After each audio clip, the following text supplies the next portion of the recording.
Gloire au Seigneur. Alléluia. Si vous voulez, enfants de Dieu, nous allons continuer notre série d'enseignements que nous avons commencé et qui a pour titre, c'est un titre très important, Gloire au Seigneur. Il a pour titre, Il a cru Dieu. Alléluia. Parce qu'il y a beaucoup de gens qui croient dans des choses. Mais Abraham, ça dit, et son épouse Sarah, ils ont cru Dieu. C'est ça qui est important, c'est lorsque nous plaçons notre foi en Dieu et dans sa parole, c'est comme ça, enfant de Dieu, que la foi prend naissance et prend vie. Gloire au Seigneur. Et si vous avez votre Bible, enfant de Dieu, on va tourner ensemble dans Romains chapitre 4. Alléluia. Juste de se placer dans le contexte de cet enseignement qui a pour titre « Il a cru ». Le Dieu de l'éternité. Alléluia. Première révélation que nous avons vue, enfant de Dieu, nous avons découvert ensemble qu'Abraham a cru à Dieu. Puis vous devez vous souvenir qu'Abraham n'avait pas de Bible. La Bible n'était pas écrite en ce temps-là. Il n'y avait pas d'Ancien Testament, il n'y avait pas de Nouveau Testament. Même Abraham a vécu longtemps avant Moïse. Et c'est lorsque Moïse a rencontré Dieu sur le mont du Sinaï, enfant de Dieu, c'est là qu'il va être envoyé en Égypte pour faire sortir le peuple de l'Égypte. Et enfin, enfant de Dieu, de revenir à cette montagne où il avait rencontré Dieu. Et c'est là qu'il va recevoir, il va monter sur la montagne, il va être avec Dieu sur la montagne pendant 40 jours. Et une première fois, et une deuxième fois encore pour un autre 40 jours. Et c'est là, enfant de Dieu, que commencent à avoir les révélations de la Genèse, les premiers livres, les 5 premiers livres de la Bible. Et ça, enfant de Dieu, c'est longtemps après Abraham. Mais Abraham, ça dit qu'il a cru Dieu. Sans Bible. Et nous, enfants de Dieu, dans notre époque dans laquelle nous sommes, nous avons l'Ancien Testament, nous avons le Nouveau Testament, nous avons la Bible au complet, alléluia. Et puis on peut placer notre foi dans les Saintes Écritures. Et on va lire ensemble dans Romains chapitre 4, on va lire quelques versets à partir du verset 16.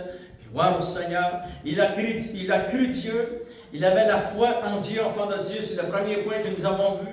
Dieu, le Saint-Esprit, a départi en nous et en chacun de nous une mesure de foi. Et ça devient notre responsabilité comme chrétiens de faire grandir cette foi. Alléluia! Si vous avez foi en Dieu, c'est Dieu qui a placé en vous cette foi. Et là, on veut la faire grandir. On veut pas que la foi s'endorme et qu'elle disparaisse. Mais nous voulons qu'elle grandisse dans notre cœur. Parce que vous savez que la parole de Dieu nous enseigne que la foi grandit. Amen. Alléluia. Ça dit qu'ils avaient une foi faible. Après ça, ça dit qu'ils avaient grandi dans la foi. Et que la foi, à une autre étape, c'était que la foi est devenue parfaite. Ça veut dire qu'elle grandit la foi. Elle peut grandir. Et c'est à nous de travailler avec la parole de Dieu afin que la foi grandisse dans notre cœur. Gloire au Seigneur. Alléluia. Vous savez, enfants de Dieu, nous vivons dans un monde vraiment qui s'en va, qui veut amener une population mondiale sans Dieu. Et une des dernières religions qui sont en train de vraiment de mettre en place au niveau mondial. Vraiment, c'est pas nouveau parce que c'est aussi écrit dans l'Ancien Testament. Mais j'aimerais vous montrer ce verset parce que c'est très important de voir notre foi en Dieu. On a notre foi dans le Créateur et non dans la création.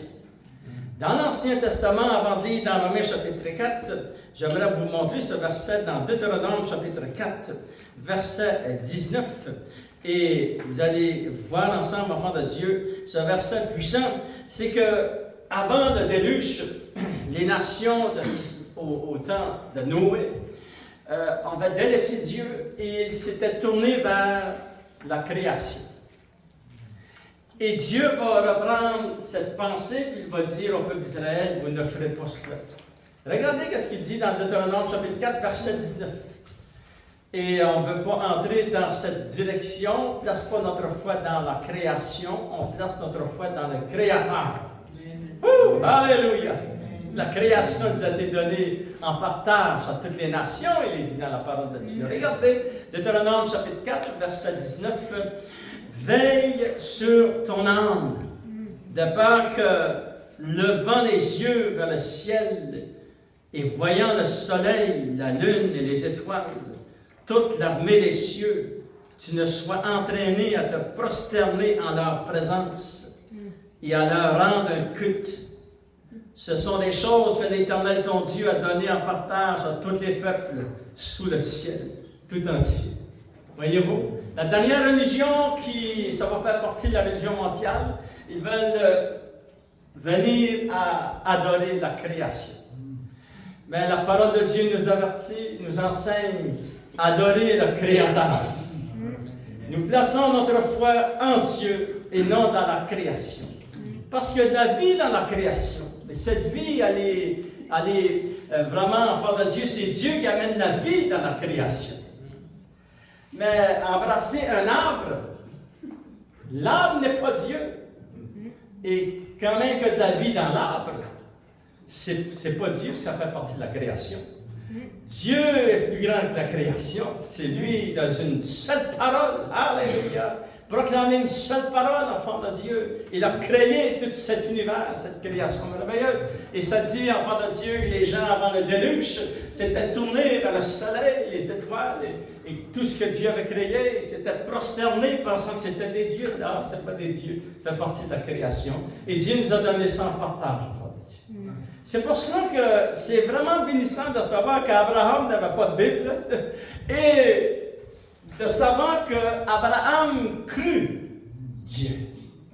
Nous plaçons notre foi en Dieu notre Créateur, en Dieu notre Sauveur. Alléluia, gloire au Seigneur. La deuxième révélation, enfant de Dieu, nous allons lire quelques versets dans Romains chapitre 4 parce qu'il y a vraiment beaucoup de détails dans Romains chapitre 4. Et j'aimerais vous lire quelques versets à partir du verset 16. Il est dit, c'est pourquoi les héritiers le sont par la foi, pour que ce soit par grâce, afin que la promesse soit assurée à toute la postérité, non seulement à celles qui sont sous la loi, mais aussi à celles qui, à la foi d'Abraham, notre Père, à tous, selon qu'il est écrit. Dieu va dire à Abraham, je t'ai établi père d'un grand nombre de nations. Et Abraham est notre père parce qu'il est le père de la foi. Il est le modèle dans l'Ancien Testament. Et ça dit, enfant de Dieu, il est notre père devant celui auquel il a cru Dieu. Il a cru quoi? Il a cru Dieu qui donne la vie aux morts. Et appelle les choses qui ne sont point comme si elles existaient. Wow! Wow! C'est puissant, enfant de Dieu. Et ça dit au verset 18, espérant contre toute espérance, il a continué à croire que Dieu pouvait donner la vie aux morts. Et appeler les choses qui n'étaient point comme si elles existaient, parce que vous savez que cette promesse a été donnée à Abraham dans Genèse chapitre 17. Et Dieu va dire à Abraham, ton épouse deviendra enceinte et elle enfantera un fils et tu vas lui donner le nom d'Isaac. Et vous savez que lui avait 100 ans et que son épouse avait 90 ans. C'est quelque chose. Ça prenait une action naturelle de Dieu. Mais il a cru Dieu, il a gardé espérance. Regardez au verset 19, il s'enfermait dans la foi. Et verset 20, il ne douta point par l'incrédulité au sujet de la promesse de Dieu, mais il fut fortifié par la foi, donnant gloire à Dieu et ayant la pleine conviction que ce que Dieu promet, il peut aussi l'accomplir. Seigneur, mon Dieu, nous te remercions ce soir. Seigneur, nous tournons nos regards vers les Saintes Écritures, mais nous sommes assoiffés, Seigneur, des révélations de la parole de Dieu. Parce que nous voulons que notre foi soit fondée sur la parole de notre Dieu. Alléluia, comme Abraham a cru, Seigneur, nous croyons que toi aussi, Seigneur, tu vas faire la même chose pour nous. Tu vas garder tes promesses parce que tu es fidèle. Je te demande de bénir la parole de Dieu à nos cœurs, bénis ton peuple, et au nom de Jésus, nous t'avons prié. Amen. À lui soit la gloire. La deuxième révélation, vous avez vu le titre, enfant de Dieu. c'est vraiment, il crut, parce que je l'ai mis au pluriel, parce que Abraham a cru, et aussi son épouse a cru. Ils étaient deux, ils ont cru. Ils crurent à quoi? À la fidélité de celui qui avait fait la promesse qu'elle allait enfanter un fils, même à 90 ans.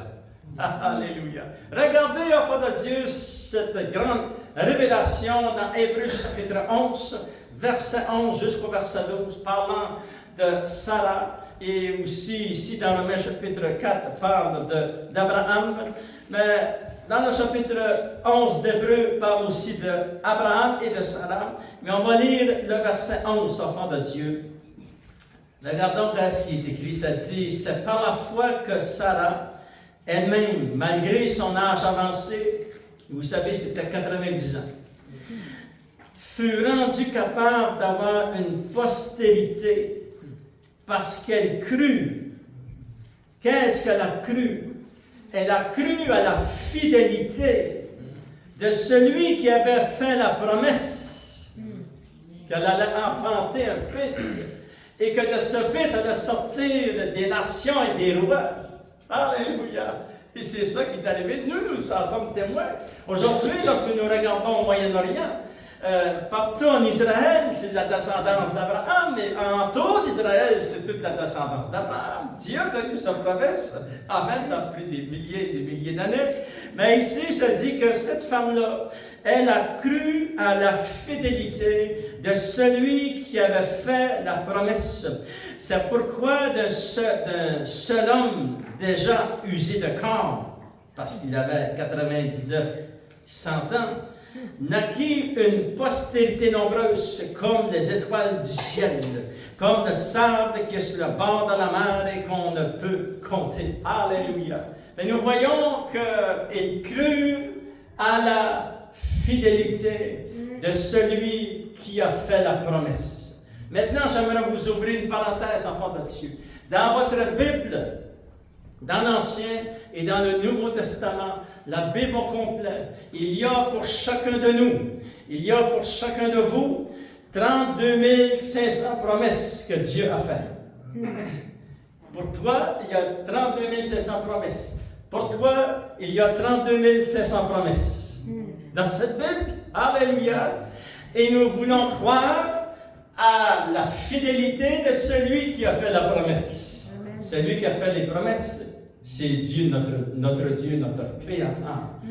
Jésus, le Fils, en fait partie. Et Dieu, le Saint-Esprit, en fait partie. Dieu, le Père, en fait partie. Parce qu'il est Dieu, enfant de Dieu. Dans la parole vivante, il est dit dans le verset 11, Hébreux chapitre 11, verset 11, il est dit ceci. Elle eut confiance dans la fidélité de celui qui le lui avait promis, et elle crut qu'il tiendrait parole. Amen. C'est puissant, papa. Elle a cru que Dieu tiendrait parole. Alléluia. N'oubliez pas, ils n'avaient pas la Bible, mais dans leur cœur, le Saint-Esprit travaillait à cette époque comme il travaille aujourd'hui. Et ils avaient ressenti cette promesse. Ils savaient que Dieu allait leur donner un fils. Et vraiment, ça s'est réalisé. Gardez votre doigt dans Hébreux chapitre 11, enfants de Dieu. Et regardez dans Genèse chapitre 17. Il est dit ceci dans Genèse chapitre 17. C'est Dieu qui parle à Abraham. Au verset 1, il est dit ceci. Lorsqu'Abraham fut âgé de 99 ans, l'Éternel apparut à Abraham et lui dit, « Je suis le Dieu Tout-Puissant. Marche devant ma face et sois intègre. » Et là, Dieu lui dit, « J'établirai mon alliance entre moi et toi, et je te multiplierai en infini. » Voilà. Souvenez-vous, enfant de Dieu, qu'Abraham, seulement son épouse, le fils n'est pas encore né. Amen. Alléluia. Abraham tomba sur sa face. Je suis certain que c'est ça qu'on aurait fait nous tous. Amen. Alléluia. Regardez au verset 15. Et Dieu dit à Abraham, tu ne donneras plus à Sarai, la femme, ta femme, le nom de Sarai, mais son nom sera Sarah. Pourquoi Dieu lui dit, je la bénirai et je te donnerai d'elle un fils. Je la bénirai et elle deviendra des nations. Et d'elle sortira des nations, de sa descendance, des rois, alléluia, etc., enfants de Dieu. Regardez au verset 21, j'établirai mon alliance avec Isaac, tu l'appelleras Isaac, que Sarah t'enfantera à cette époque-ci de l'année prochaine. Dieu est bon, enfant de Dieu. Amen. Mais enfant de Dieu, on se place dans le contexte où Abraham arrive à la maison. Il dit à son épouse, j'ai rencontré Dieu et Dieu a changé mon nom. Et maintenant tu vas m'appeler Abraham. Mais Sarah regarde son mari, elle dit, Abraham veut dire père d'une multitude de nations. Wow! Ça frappe fort au cœur. Et elle voit son mari qui a 99 ans, parce qu'un an plus tard, Isaac allait venir au monde, enfant de Dieu. Et oui, je vais le faire par la foi.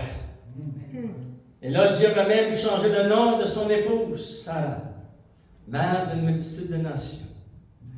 Et là, ils ont passé à travers la première journée, la première semaine, le premier mois. Et là, les voisins ont commencé à entrer dans la conversation. L'un a texté à l'autre. Vois-tu, Sarah a commencé à appeler Abraham, qui veut dire père d'une multitude de nations. Mais c'est vrai qu'ils ont vieilli, par exemple. 99 ans, et elle a 90 ans, voyez-vous. Toutes sortes de rumeurs qui commencent à circuler dans le petit village. Et enfants de Dieu, ils ont persévéré, ils se levaient le matin. Abraham l'appelait Sarah, mon épouse. Tu vas enfanter un fils et on va l'appeler Isaac. Je ne sais pas si elle a beaucoup d'énergie. 90 ans, c'est quelque chose, enfants de Dieu. Et Sarah dit à son mari, certainement Dieu nous l'a promis. Regardez qu'est-ce qu'elle commence à faire. Dans Hébreux chapitre 11, ça dit, enfant de Dieu, qu'elle crut à la fidélité de celui qui avait fait la promesse. Parce que ça prenait une action naturelle de Dieu en elle. Il fallait que ça recommence à partir ici à l'intérieur. Moi, je ne suis pas un médecin, je ne sais pas trop comment ça fonctionne, mais je sais qu'à 90 ans, ça prend un miracle pour avoir un enfant. Amen, alléluia. Mais gloire au Seigneur. Sarah a placé sa confiance dans la fidélité de celui qui le lui avait promis. Et elle crut que Dieu pouvait garder sa parole. Et c'est la même chose, toutes les promesses que Dieu nous a faites, à faire votre maison, à faire vos enfants, à faire enfants de Dieu pour votre couple, à faire pour votre foyer. Dieu est assez grand pour garder toutes ses promesses. Il va l'accomplir. Nous devons placer notre foi dans le Seigneur. Alléluia. Et Dieu va intervenir. Qu'est-ce que la foi, enfant de Dieu? Voici la signification de qu'est-ce que la foi.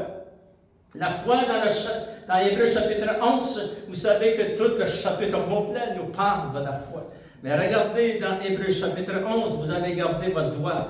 Dans Hébreux chapitre 11, et on va lire le verset 1, il est dit ceci. Or, la foi est une ferme assurance des choses qu'on espère. Une démonstration de celles qu'on ne voit pas. Pour l'avoir possédée, les anciens, c'est-à-dire ceux avant nous, ceux dans l'Ancien Testament, ceux dans le Nouveau Testament, les gens avant nous qui ont eu la foi en Dieu, ça dit, enfants de Dieu, pour l'avoir possédé, les anciens ont obtenu un témoignage favorable. Dieu leur a donné son approbation. C'est par la foi que nous reconnaissons que le monde a été formé par la parole de Dieu, en sorte que ce qu'on voit n'a pas été fait de choses visibles. Alléluia! Écoutez bien, enfants de Dieu, la foi, c'est quoi? La foi, enfants de Dieu, ici dans ce chapitre, écoutez bien ce que la foi, au chapitre 11, révèle la nature de la seule forme de foi acceptable par Dieu, à savoir une foi triomphante dans les pires situations. Et puis Abraham et Sarah étaient dans l'une des pires situations. Amen. Alléluia. Et des fois, on en rencontre des pires, nous aussi. C'est une foi qui croit aux réalités spirituelles, qui conduit à la justice, qui cherche Dieu, qui croit en sa bonté, qui a confiance dans la parole de Dieu, qui obéit à ses commandements. C'est toute la foi. La foi fait partie de tout ça, en fait. Mais aussi la foi vient de ce que nous entendons, et ce qu'on entend vient de la parole de Dieu. Si vous entendez les choses du monde, il n'y en a pas de foi. Mais si vous entendez la parole de Dieu, c'est pour ça qu'on doit lire la parole de Dieu chaque jour, parole de Dieu, parce que la foi s'active. Alléluia, c'est comme un muscle. Vous devez faire des exercices en parole de Dieu. Et lorsque vous lisez la parole de Dieu, votre foi s'active. Alléluia, dans les promesses de votre Dieu. La foi implique que tu crois à l'existence de Dieu. Maintenant, j'aimerais vous révéler quelque chose. Cette Bible n'essaie pas de prouver que Dieu existe. Cette Bible a été écrite à partir que Dieu existe. Amen. Et nous avons la foi dans le Dieu qui existe. Alléluia. Et le Dieu tout-puissant, foi de Dieu. Et lorsque Dieu va apparaître à Abraham, il va lui dire, je suis le Dieu tout-puissant. Alléluia. Et enfant de Dieu, Sarah aussi a cru ce que Dieu pouvait faire. Gloire au Seigneur. Sarah allait recevoir ce grand miracle. Elle qui était stérile fut rendue capable d'avoir un enfant. Il y a une grande postérité comme nous le voyons nous aujourd'hui, enfants de Dieu. Gloire au Seigneur. La question qu'on s'est posée, pourquoi a-t-elle vécu ce miracle extraordinaire? Comment Abraham a vécu ce miracle? Comment Sarah a reçu ce miracle, enfant de Dieu? Nous savons que dans Hébreux chapitre 17, pas Hébreux, mais Genèse chapitre 17, Genèse chapitre 21, regardez, il faut que je vous montre ce verset, enfant de Dieu, qui va compléter ce miracle extraordinaire. Genèse chapitre 21, et regardez au verset 1, il dit, l'Éternel se souvint de ce qu'il avait dit à Sarah. Et là, vous vous souvenez, enfants de Dieu, que la promesse avait été donnée lorsqu'ils avaient 1 an avant, 90 ans, et Abraham s'en allait sur son 100 ans. Ils ont combattu, ils ont gardé la foi. Et ça dit, enfants de Dieu, l'Éternel se souvint de ce qu'il avait dit à Sarah. Et l'Éternel accomplit pour Sarah ce qu'il avait promis. Sarah devait enceinte. Et on dit, waouh! Et elle enfanta un fils à Abraham dans sa vieillesse, au temps fixé donc que Dieu lui avait parlé. Et Abraham donna le nom d'Isaac au fils qui lui était né, que Sarah lui avait enfanté. Wow, quel miracle extraordinaire! Elle a cru à la fidélité de Dieu. C'est par la foi qu'elle crut à la fidélité de celui qui avait fait la promesse. Et ça, c'est très, très, très important, enfant de Dieu. Elle a cru que Dieu pouvait garder sa parole. Deux choses qu'elle a cru. Elle a cru que Dieu pouvait garder sa parole. Et elle a cru que Dieu était fidèle pour accomplir ce qu'il avait dit. Amen. Gloire au Seigneur. Regardez ceci, enfant de Dieu. La foi de Sarah l'amena à croire à la fidélité de Dieu et l'amena à croire que Dieu est vérité. Ce qu'il dit, c'est la vérité. Tout est vérité. Dieu, enfant de Dieu, est vérité. Jésus lui-même, elle l'a dit dans le Nouveau Testament, Jésus lui-même a dit qu'il était la vérité. Il a aussi dit, je vais vous envoyer l'esprit de vérité. Regardons dans Jean chapitre 14. Alléluia. Et c'est vraiment puissant parce que lorsque nous regardons Abraham et puis Sarah, qui ne pouvaient pas faire comme nous le faisons, nous pouvons tourner dans la parole de Dieu et apprendre les choses de Dieu. Et c'est écrit. C'est facile, la foi de Dieu, c'est écrit, on veut croire ce qui est écrit. Tout ce livre est la parole de l'Esprit de Dieu. Alléluia. Regardez ce que Jésus va dire dans Jean chapitre 14. Il va dire ceci au verset 6. Jésus lui dit, il dit à Thomas, « Je suis le chemin, la vérité et la vie. Nul ne peut venir au Père que par moi, Jésus dit. » Alléluia! Nous avons quelque chose de très puissant. Nous savons que Jésus a dit à Thomas, et vous savez que cet homme était incrédule. Il manquait beaucoup de foi. Et le Seigneur lui dit, Thomas, je suis le chemin, je suis la vérité, je suis la vie. Et personne ne peut venir au Père que par moi. Alléluia! C'est pour ça que nous acceptons Jésus dans notre cœur. Que nous l'invitons dans notre vie, parce que c'est lui qui nous amène au Père. Alléluia! Il n'y a pas d'autre chemin. Puis il n'y a pas 100 chemins pour aller au Père. Il y en a un seul. Et gloire au Seigneur, il y en a un seul. Imaginez-vous, il y en a eu 10, il y en a eu 100, il y en a eu 1000. Oh! On allait chercher tous les chemins. Non, Jésus a dit, je suis le chemin. Alléluia!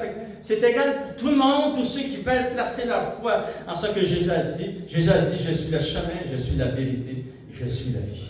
Gloire au Seigneur. Regardez, enfant de Dieu, qu'est-ce qu'il va rajouter dans le verset 15 du même chapitre.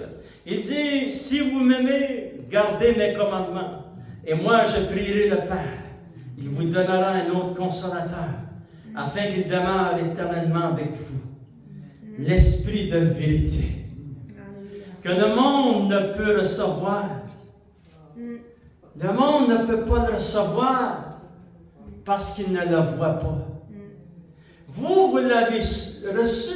Pourquoi? C'est parce que vous avez reçu la foi pour croire en Dieu. C'est un miracle d'être sauvé sans foi de Dieu. Alléluia! On va le relire, il dit l'Esprit, il est l'Esprit de vérité que le monde ne peut recevoir parce qu'il ne le voit point. Et ils ne le connaissent point, mais vous le connaissez, car il demeure avec vous, il sera en vous. Je ne vous laisserai pas orphelin, je viendrai à vous. Comment a-t-il fait cela? Il a fait cela à travers la puissance du Saint-Esprit, enfant de Dieu. Il dit encore un peu de temps, et le monde ne me verrait plus, mais vous me verrez, car je vis, et vous vivrez aussi avec moi. Gloire au Seigneur. Alléluia.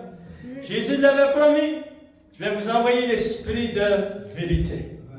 Maintenant, enfants de Dieu, si nous prenons cette Bible et que nous la tenons dans nos mains, tout ce que contient cette Bible a été inspiré du Saint-Esprit. Alléluia. Et partir la première page de la Genèse jusqu'à la dernière page de l'Apocalypse, tout est inspiré par qui? Par l'Esprit de vérité. Jésus nous l'avait dit. Jésus nous avait dit, enfants de Dieu, je vais vous envoyer le Consolateur. Il est avantageux pour vous. Il viendra et il vous enseignera dans la vérité. Il vous conduira dans la vérité. Et il vous révélera ce qu'il aura entendu. Et toutes les choses à venir. Maintenant, enfants de Dieu, la Bible est inspirée de Dieu. Dieu le Saint-Esprit. Du début jusqu'à la fin. Et ça s'harmonise tous ensemble.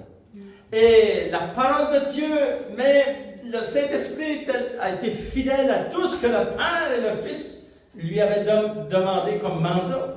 C'était d'inspirer toutes les Saintes Écritures. Cette Bible, enfant de Dieu, vous savez, avant qu'elle parvienne dans nos mains, beaucoup ont donné leur vie pour cette Bible. Pour l'avoir écrite. L'apôtre Paul a écrit la majorité de toutes ses épîtres étaient dans les prisons. Parce qu'il était utilisé par Dieu pour prêcher la parole de Dieu. Et nous prêchons la même parole aujourd'hui. Parce qu'elle est la parole de Dieu. Et cette Bible, enfant de Dieu, nous est parvenue jusqu'à nous. C'est un miracle qu'on ait des Bibles. Alléluia. L'ennemi était déchaîné. Il ne voulait pas qu'aucun pays ait des Bibles. Mais gloire à Dieu, Dieu est plus grand. Alléluia, nous avons la parole de Dieu, nous la chérissons. Nous savons que le Saint-Esprit l'a inspiré et toutes les choses à venir sont véridiques. Tout ce qui est écrit dans l'Apocalypse sont véridiques et tout ce qui est écrit dans le Nouveau, dans l'Ancien Testament, c'est la vérité enfant de Dieu. Vous pouvez baser votre foi sur la parole de Dieu. Gloire au Seigneur. Et c'est ça que Sarah a fait. Elle a cru que Dieu était la vérité. Deuxième chose qu'elle a cru, elle a cru à la fidélité de celui qui avait fait la promesse. Alléluia! Regardez, écoutez bien la signification, Dieu est fidèle. C'est-à-dire, Dieu accomplira ce qu'il a révélé dans sa parole, autant ses promesses que ses avertissements. La fidélité de Dieu est une source de réconfort indicible pour le croyant. La fidélité de Dieu se trouve dans la parole de Dieu, c'est très bien expliqué. Le jour où est arrivé, Dieu a dit à Moïse, monte sur la montagne, Moïse. Lorsqu'il l'a appelé pour la deuxième fois, tu vas monter pendant 40 jours. La deuxième reprise. Regardez dans Exode chapitre 34, enfant de Dieu. Et là, Dieu va donner la signification qui il est. Voyez-vous, nous allons regarder la parole de Dieu et nous allons demander au Seigneur qu'il nous explique qui il est. Alléluia! Exode chapitre 34, ça dit dans la parole de Dieu que Moïse est monté sur la montagne. Et regardez, enfant de Dieu, au verset 5, il dit ceci. Lorsque Moïse était monté sur la montagne avec 2 tables de pierre qu'il avait... c'est lui qui avait préparé ces tables de pierre, mais Dieu devait écrire les 10 commandements sur les tables. Comme il avait fait la première fois.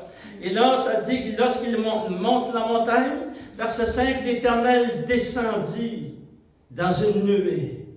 Il se tint là, auprès de lui. Et l'Éternel proclama le nom de l'Éternel. Et l'Éternel passa devant lui. Il s'écria, l'Éternel, l'Éternel, Dieu miséricorde, compatissant, lent à la colère, riche en bonté et en fidélité.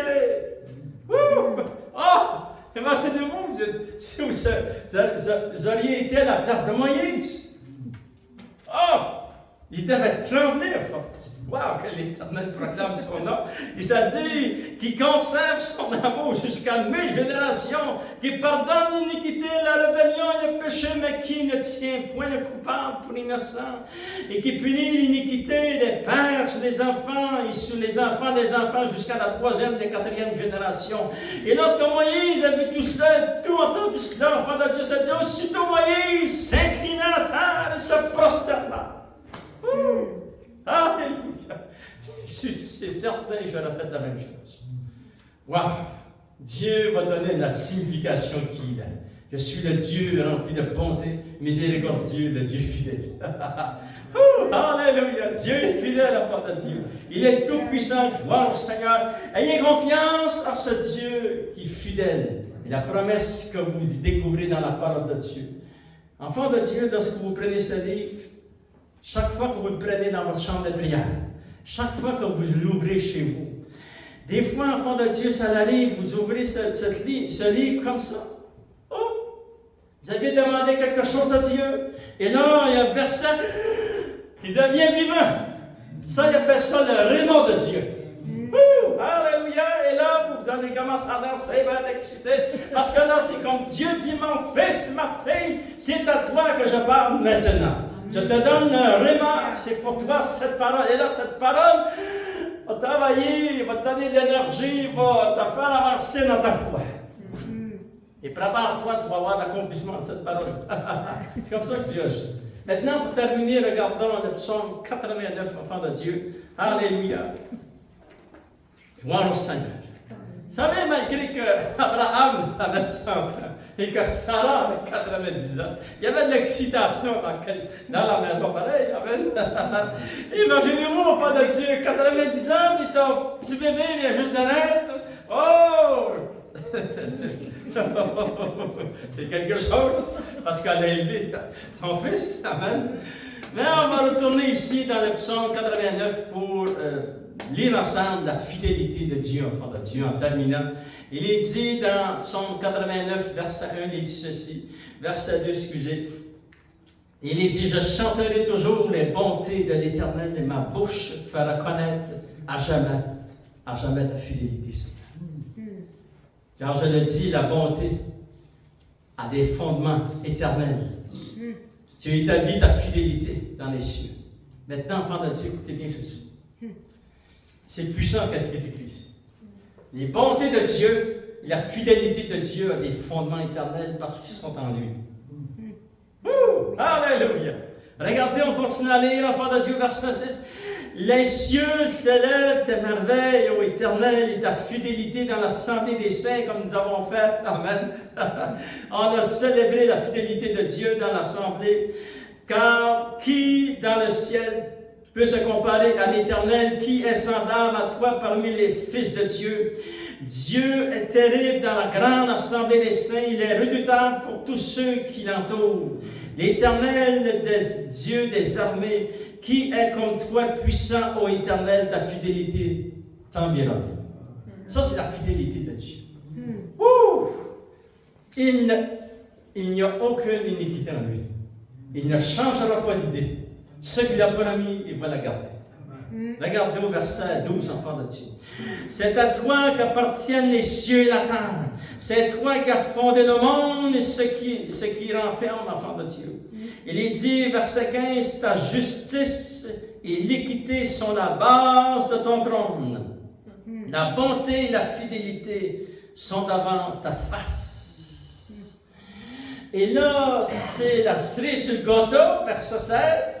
Écoutez bien, ça dit, heureux le peuple qui connaît le son de la trompette. Ça va sonner bientôt, le son de la trompette de Dieu. Et qui marche à la clarté de ta face, ô Éternel. Lèvons-nous sous le ensemble, enfants de Dieu. Alléluia. On va inviter nos musiciens ce soir. On va terminer avec un chant, enfants de Dieu. Alléluia. Seigneur, nous te remercions parce que tu es fidèle. Et comme Abraham et comme Sarah, il est dit, Seigneur, dans la parole de Dieu, ils crurent à la fidélité de celui qui avait fait la promesse. On te donne toute l'honneur, la gloire et la puissance. Et je prie pour tes fils et tes filles, tes enfants, ceux qui écoutent la chaîne YouTube, ceux qui sont ici dans ton église. Seigneur, merci, Seigneur, nous croyons à la parole qui est sortie de ta bouche. Cette parole est la vérité. Alléluia. Et nous croyons à la fidélité. Ta fidélité, oui, toutes tes promesses que tu nous as données, tu peux tout accomplir, Seigneur, tes paroles. Seigneur, on te donne l'honneur, la gloire et la puissance. Et on te demande d'activer ta puissance pour toucher ton peuple, ton Église, et consoler, intervenir puissamment pour guérir, pour relever, Seigneur, pour fortifier et pour répondre au cri du cœur de ton Église. Et au nom de Jésus, nous t'avons prié. Et tout le peuple de Dieu dit Amen. On va terminer avec ce chant merveilleux ce soir, enfant de Dieu. Gloire au Seigneur. Alléluia. Mon Dieu est majestueux. Les musiciens, jouez de chant. Amen. Alléluia. Dieu est bon, enfant de Dieu.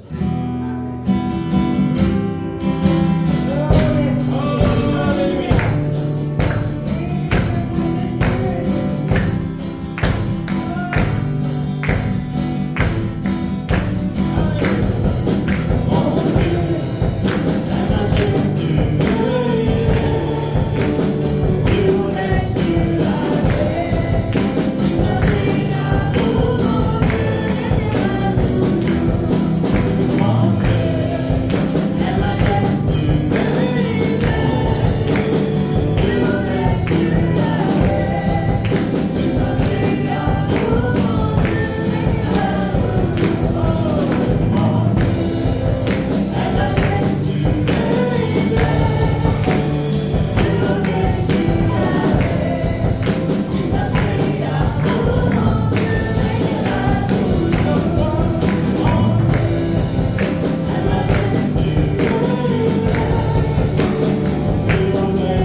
méditez les révélations de la parole de Dieu, gloire au Seigneur, et allez dans la paix, la joie de votre maître, gloire au Seigneur.